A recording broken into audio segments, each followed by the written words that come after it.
Oh, okay, part two. Let's go ahead.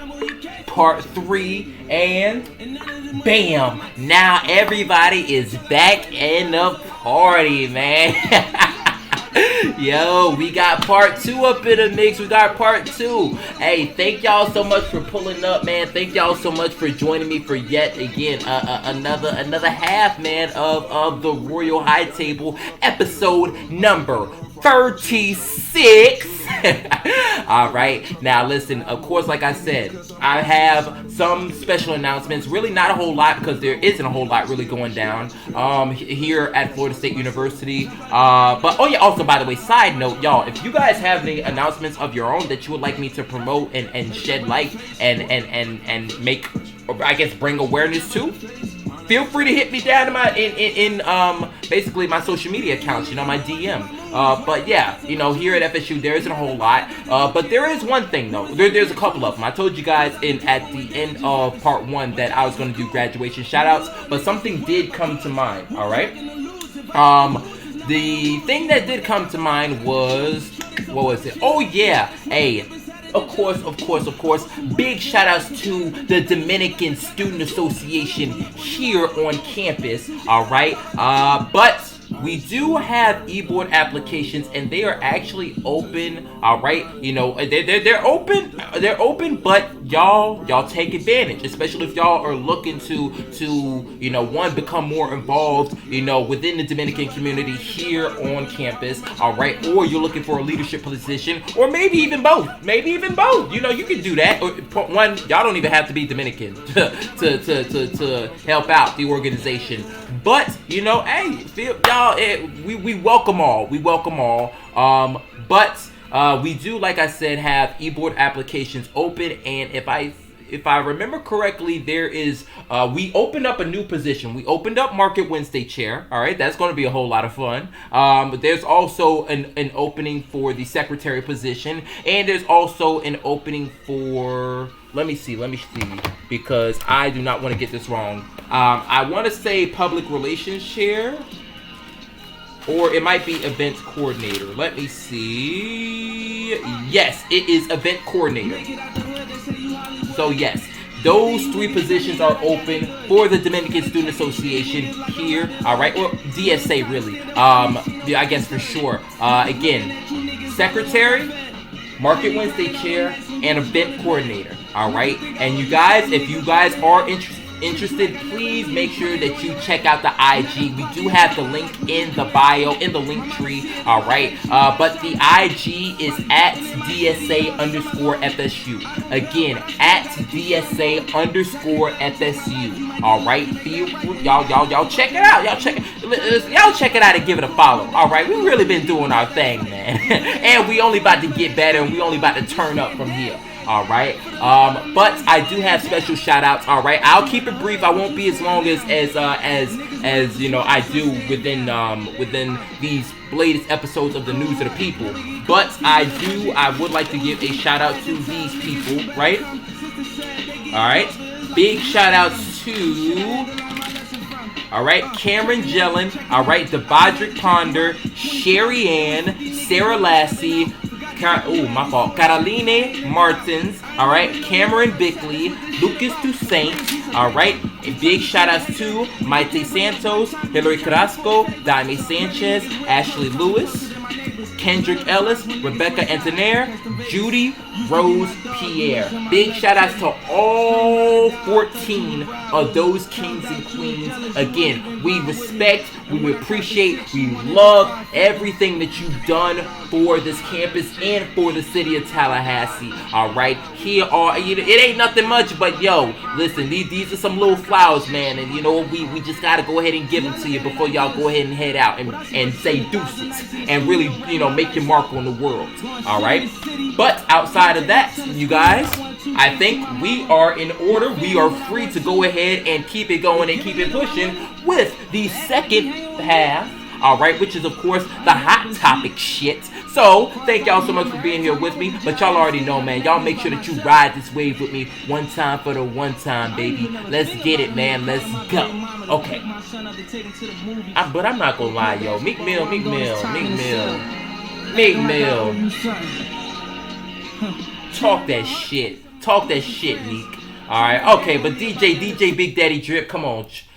Tranquilo. Calm down. Calmate. Alright? But the first article that we have to talk about, or the first piece, right, is a little something that I call... Let me stop saying a little something. Stop downplaying it, Zach. Alright. The first thing that I have to talk about is something that I have titled Trouble in Brooklyn Paradise. Again, Trouble in Brooklyn Paradise. But the actual name, that's just the title that I came up with. But the actual name of the article says Kyrie Irving has a lot to say on Twitter on Thursday, right? And the article came from Sports Illustration. Big shout outs to Sports Illustration, right? And I did happen to catch a couple quotes. All right. I don't know I would imagine so for the basketball fans that are tuned in, to the Royal High Table. I would imagine that you guys are familiar with what's going on in the playoffs. But we will fill you guys in, right? The quotes, basically to give a little preview. Not too long ago, just this past week, the Brooklyn Nets just got eliminated from the playoffs by the Boston Celtics. And I'm not going to lie, in pretty dominating fashion. The Boston Celtics came through and they wiped them out 4-zip, clear sweep. Although the funny thing is, the games, although I did not quite watch the entire game, I did see highlights. The scores were not the scores. No, none of the games were blowouts by any imagination. They weren't any blowouts. But nonetheless, the superstars for the Brooklyn Nets, Kevin Durant and Kyrie Irving, they did not play like their normal selves. And the Boston Celtics defense, they were on 10. They were on 10, and I don't quite know if they are statistically the best defense in the NBA, but they sure as hell played like it, in this past series. But let's go ahead and get right into it, right? Okay. So the first quote that I have for you guys states, the Brooklyn Nets had their season end in a sweep on Monday evening at the hand of the Boston Celtics. Of course. The second quote, the result was a total shocker to the league and fans as superstars Kyrie Irving and Kevin Durant could not even win a game in the series while in the middle of the primes of their career. Debatable. On Thursday, Irvin had a lot to say on Twitter, all right? And then in my notes, I happened to catch some screenshots of some things that he happened to say on Twitter, all right? And one thing that Mr. Kyrie Irving said was, when I see my name or my brothers/sisters' names getting spun through the media, I refer to all my research about who they are. Their job is to control public perception, all while profiting off discussing, discrediting, and disrespecting people's lives for entertainment. Okay.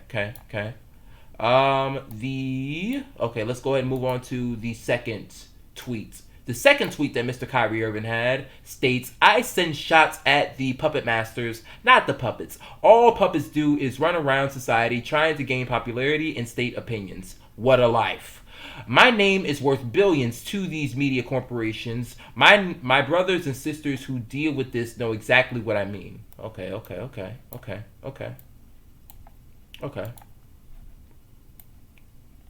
Right. A lot of these media corporations make their money by degrading Black, African American / indigenous community heroes. They thrive off of it and then sell it back to us by having a hand-selected person or group of people spark controversy about them for the world to see. Ooh, okay. And this is the last thing, the last tweet that I happen to make note of. The last tweet states, just watch all of the people who wake up every day and report about people's lives on TV and social media and then profit off of them. Then they justify their jobs by saying that they get paid to say how they feel. LOL. It's like these people live in a fantasy. Ooh, okay. Interesting. Um, so naturally, the question, the I guess blanket question that I always ask is, what is to be thought of what of the information that has been presented before us? What is to be thought? What are the opinions? What are the thoughts? Jeez Louise, what are the thoughts? What are the thoughts? This is something. This is something. What I will say is this: I hear both sides. I've heard ESPN First Take, Stephen A. And the crew talk about Kyrie Irving. Talk about the Nets. I've heard Nick Wright, Chris Broussard, Jenna Wolf. Again, she just a moderator, so she hasn't said a whole lot. But I've heard about Nick Wright and that crew, talk about what's going on out in Brooklyn, and I've also heard about Skip and Shannon. I've heard what they had to say as well, and now I'm seeing a little bit of what Kyrie Irving has to say also. And it's something because I feel like I don't know, man. I always say the same thing. Both sides are not entirely wrong,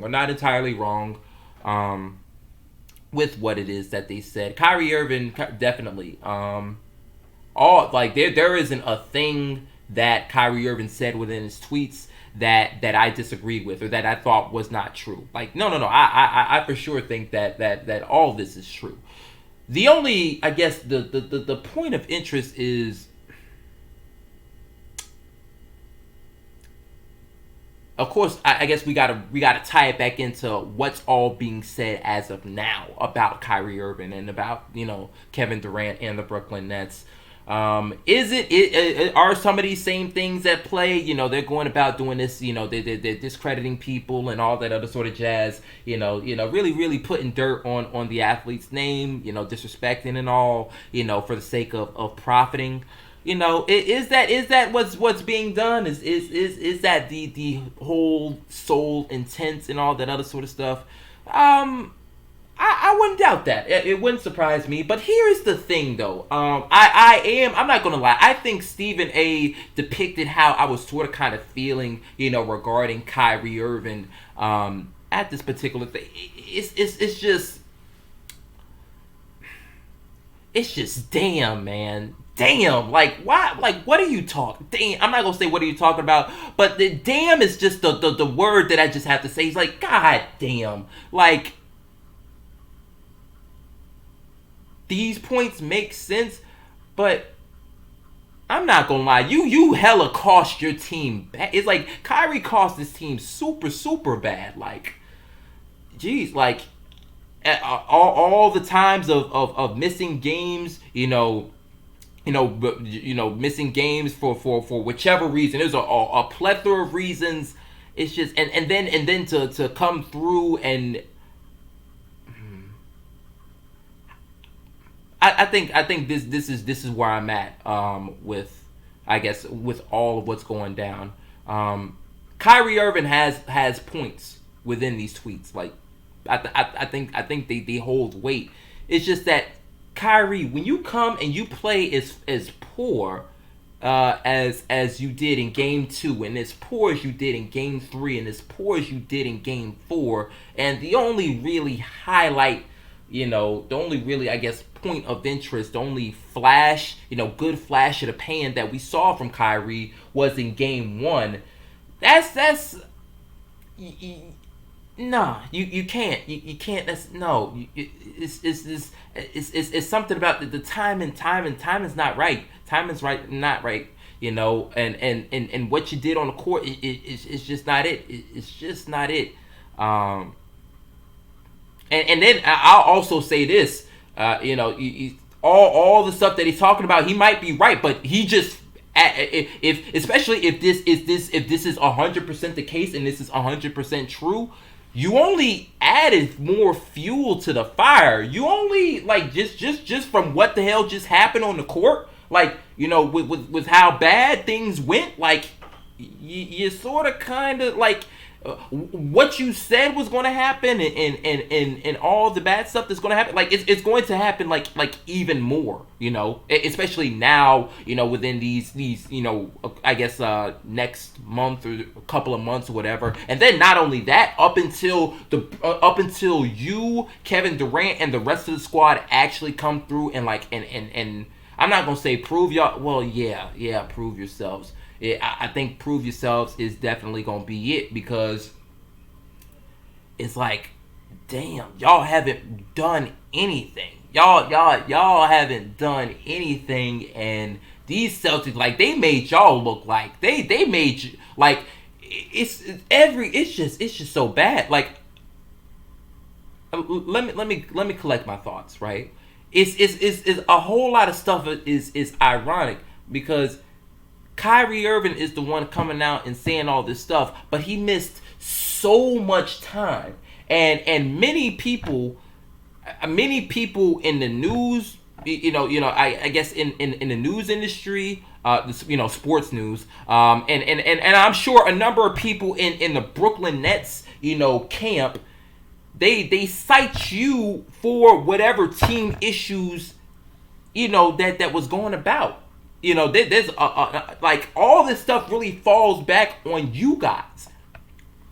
And again, all the profiting off of the discrediting and disrespecting, and like, y'all getting swept like that, and then not only that, Kyrie, you yourself not playing as well as we are accustomed to seeing, as what we know you do. Not only that, you returned to Boston. I don't know, it was something about game one. It seemed like it was going to be like Kyrie was going to turn up. It seemed like it seemed like he was really going to bring the fight, and that was not it. Like, Marcus Smart had Kyrie on lock, which is crazy. We've never seen, I don't think we've ever really seen somebody lock down Kyrie Irving. And it's so funny because, like, coming into the series just recently, it seemed like the same people that were that were quote unquote discrediting, some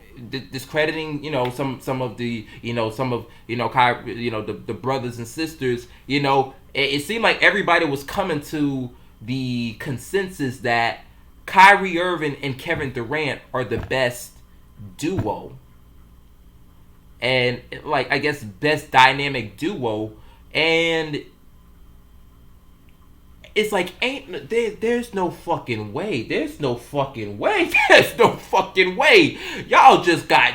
bro, that Celtics defense made y'all look bad. Like, y'all, I don't know. I don't know. And that now I gotta I guess segue or whatever. I guess cause now I'm a side note about that point, for my sports fans, for the people who I guess, like, for the people who said or think that Kyrie Irving and Kevin Durant are the best, or the, best duo or most dynamic duo, better than, LeBron and D Wade or whatever. I do not agree. I do not concur. And pause. That's not. And this is not my like, with what I'm about to say. These are my thoughts. These are I guess my opinions. This is outside. This is before I saw or heard about what had happened within this series. I do not think that Kevin Durant and Kyrie Irving are the best dynamic duo or whatever. Only reason is, like, it's I think here's the thing. People got so, I guess, enamored by the fact that they can do a lot, guys. They can really do a lot. But that's offensively. That's the thing. They got enamored by the offense, right? Because Kevin Durant, again, listen, the Celtics, they had Kevin Durant on lock, but Kevin Durant just in general, he can do a whole bunch of stuff. All right. Well, and pause. And then not only that's an even another thing, right? Because although offensively these are Kyrie Irving and Kevin Durant, this is a fantastic duo. But that's that's offensively, and then even like more, like I guess more.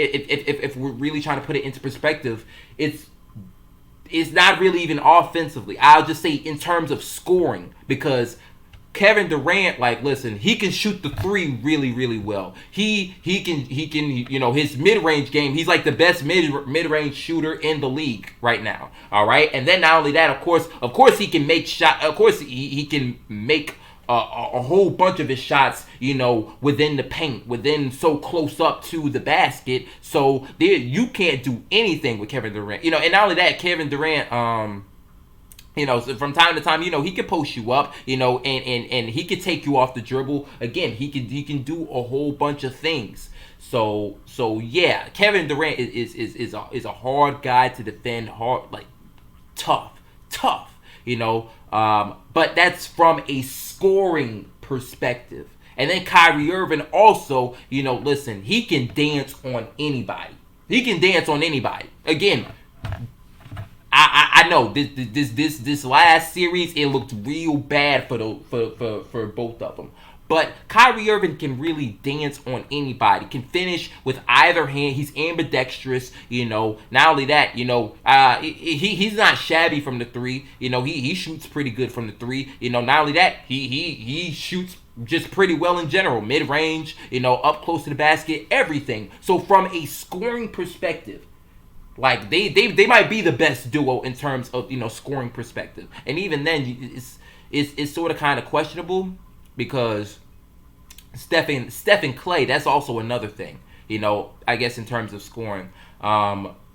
Because, but yeah, okay, I'll say this: Steph and Clay, they're the best 3-point shooting, duo. 3-point shooting duo. They got that on lock. But yeah, in terms, I think if people want to be fair and put it into the correct perspective. Kyrie Irving and Kevin Durant, they're the best scoring duo. Because in terms of offense, like, of course Kevin Durant can get rebounds or whatever, but neither he nor Kyrie are like, I guess, how do I want to say this? Like when it comes to passing, they can do it. Of course they have highlights and all that other sort of jazz, but they're not as natural passers as they are natural scorers. They definitely don't pass the ball as well as they score. So yeah, whenever that whole narrative of them being the most dynamic, I think the news, I'm not gonna lie, especially taking into account what happened, like I think that was a pure setup. That was a pure setup that fucked KD and Kyrie up, especially if everybody as a consensus came to that conclusion. But yeah, I'm not gonna lie, and I guess in comparison to LeBron, well, one, you also like, MJ and Pimpin, they're not. I was about to say, I haven't seen them play, but of course, listen, they ain't nobody to sleep on. But I don't think that KD and Kyrie are better than LeBron and D Wade. What I'll say is this: obviously, what KD and Kyrie have over them is that they can score. Like I guess they have more in the bag. Like KD and Kyrie, they can shoot the three better than LeBron and D Wade. All right. Now, and of course, I think Kyrie Irving himself, he finishes at the rim. How do I want to? Do I even want to say that? Do I even want to say that he finishes at the rim better? I don't know if I want to go that far. He's more flashy. He's got more flashy finishes, but I don't know if I want to go that far.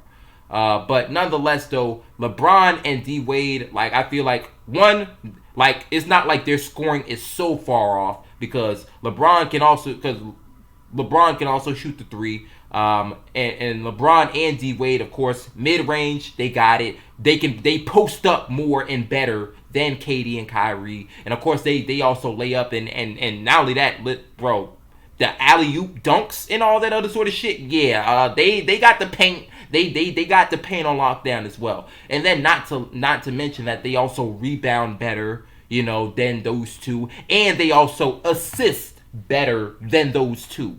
And then they play defense better than those two. And that's another thing also. Because everybody was so focused on them offensively. Kyrie Irving doesn't play defense. And Kevin Durant can play defense.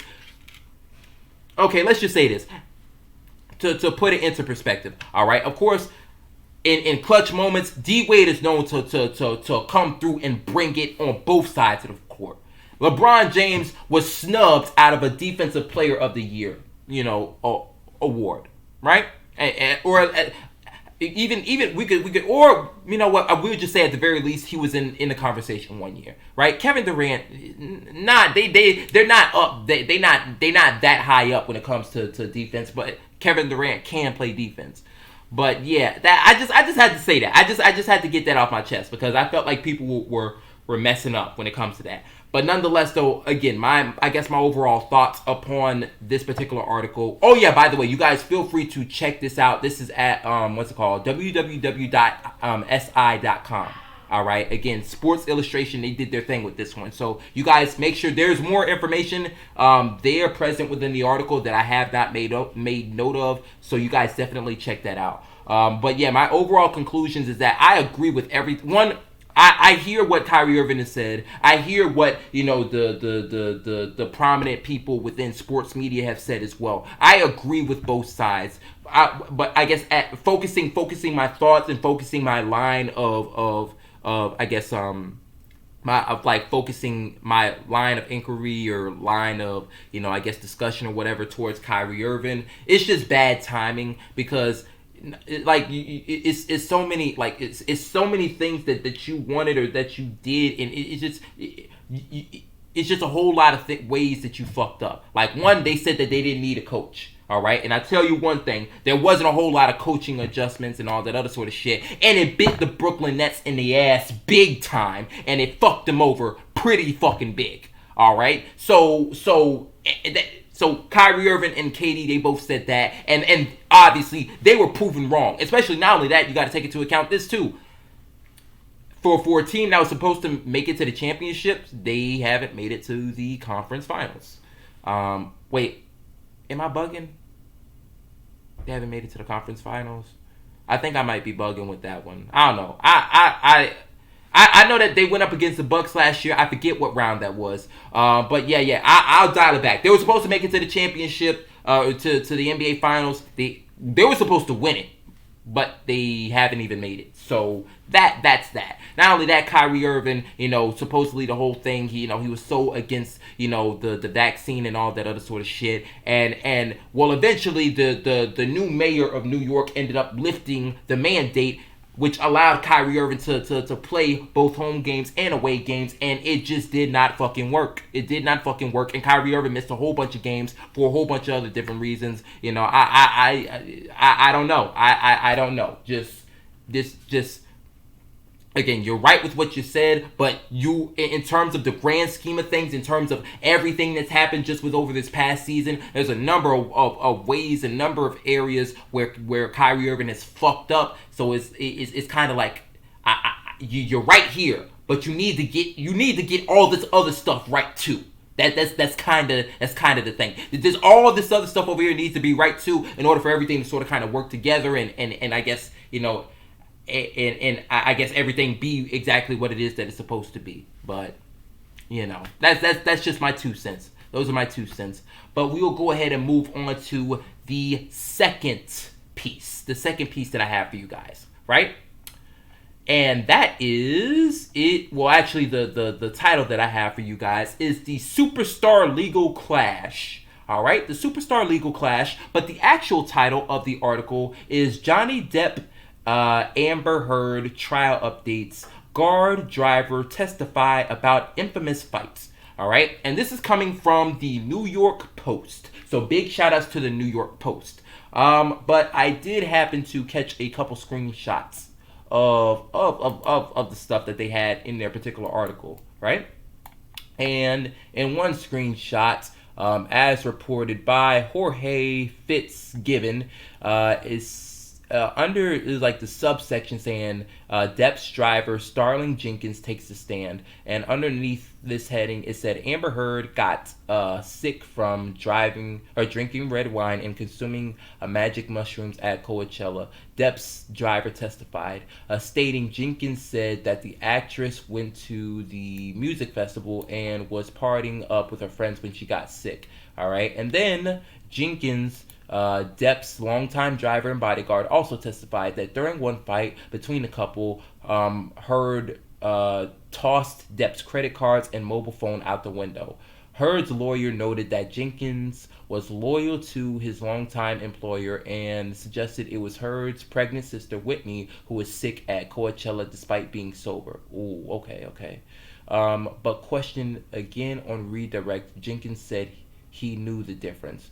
One is the boss's wife, one is the boss's sister-in-law. Okay.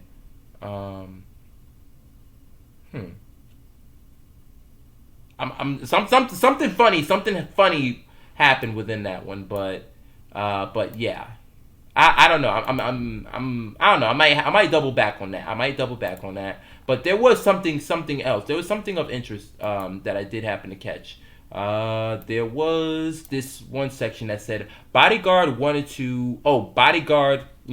I guess his quote was that Heard wanted to wear the pants. All right. And this is also reported by the same person, Jorge Fitzgibbon. Big shout outs to Jorge. And it says, next up on the witness stand is Malcolm Connolly, who worked security for Johnny Depp and has known the actor for about 23 years. All right. And furthermore, what else was stated? Ooh, hold up. It states that I could see Amber wanted to wear the pants in a relationship. Connolly testified. Amber could get frosty at the drop of a hat, or in the drop of a hat. And before Connolly began testifying, Depp's business manager, Edward White, told the jury about the Star's finances,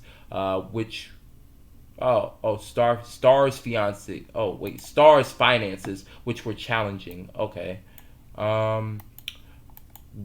White said he even settled about $160,000 wine bill for Depp in 2020 in the wake of his split from Amber Heard. Heard's attorney Ben Robinson asked to introduce Depp's tax returns from 2009 through 2019, but the records have to be redacted first, the judge said. I'm trying to think what else, because I do have some other things to make note of. I do have some other screenshots. Something else that was also said was that Amber Heard was crazy, security guards say. Johnny Depp's security guard testified that Amber Heard was crazy and fierce during a massive fight between the troubled couple. Malcolm Connolly says Heard was also courteous with him, but described seeing drag out fights between the two actors in Los Angeles and in Australia when Depp was filming of the fifth installment of the Pirates of the Caribbean franchise. Connolly concealed he was still employed by Depp and was loyal to him. Questioned about one particular vicious fight between the pair in March 2015 in Australia, Connolly said he wanted to get Depp out of the house. He denied remember that a drunk Depp tried to urinate in the foyer. I think I remember seeing Mr. Depp's penis, he quipped. Next on the witness stand is Depp's driver. Okay. Right. So those are a couple things that I happened to catch from the case. Wow. Wow, it's a whole bunch of stuff, I tell you that much. But what's the move? Of course, the question is, what is to be thought? What do you guys think? Again, you guys, leave it down in the comment section or hit me up in my DM. Let me know what you guys think. What do I think of what I just heard?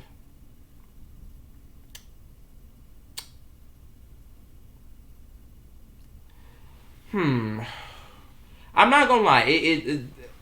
Of course, there are maybe two sides to the story.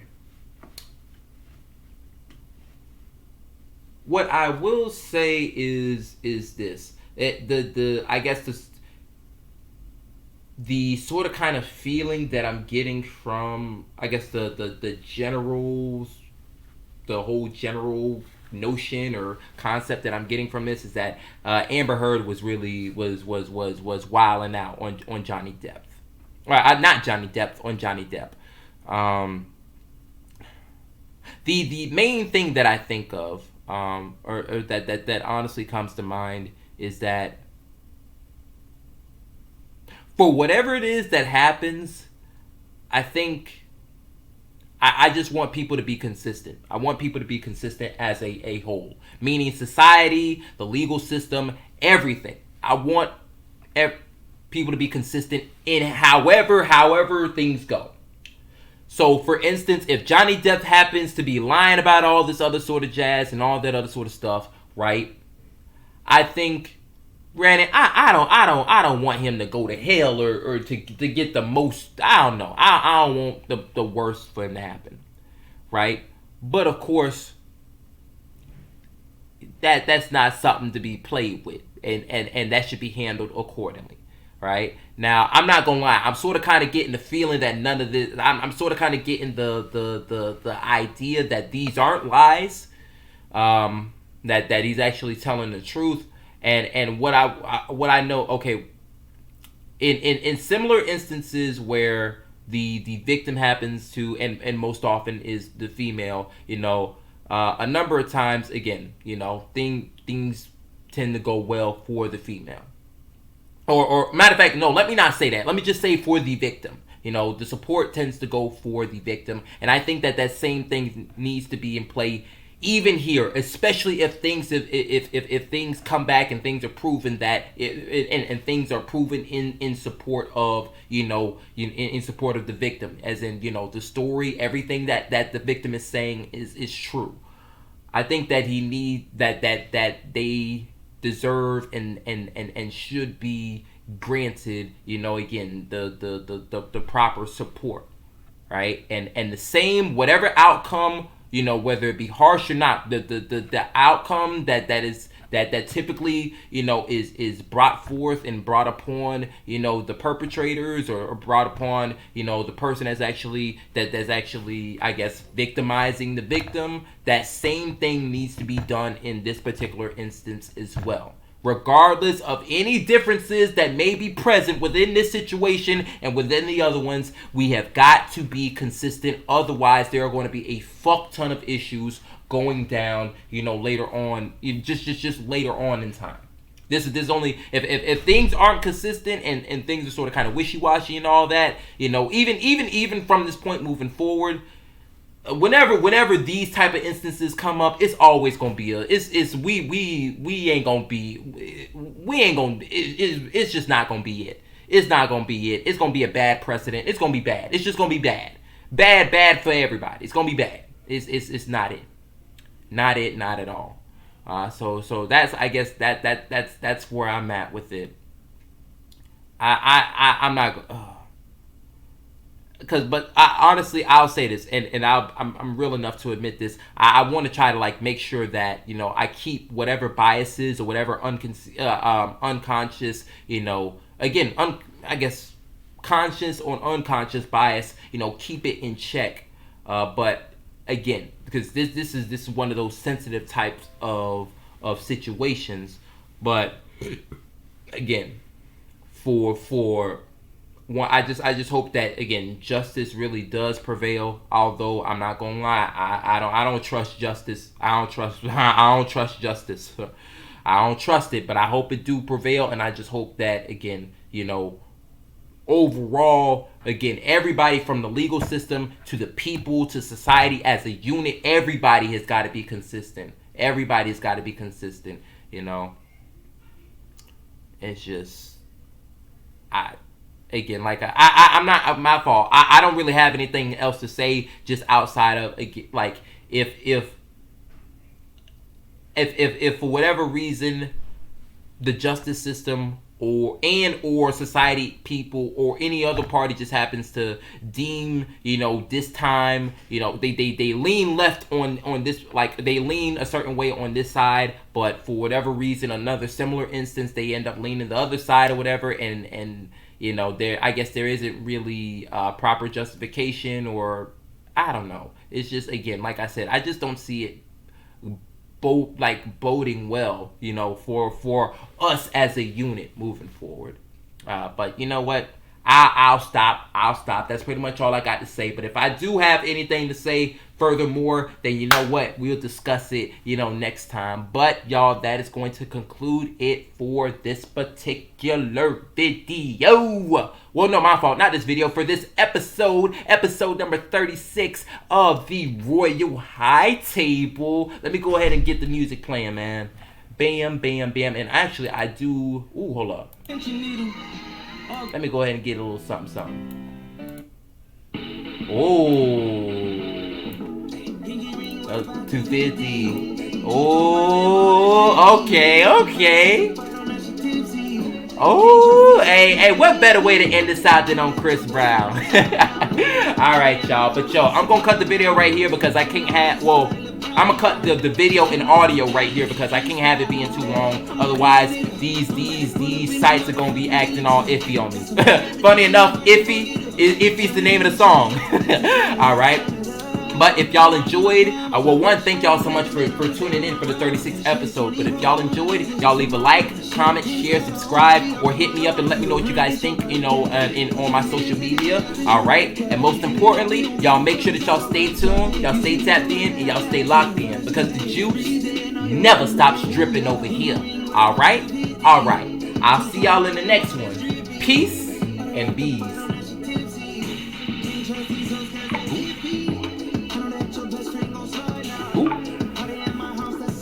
And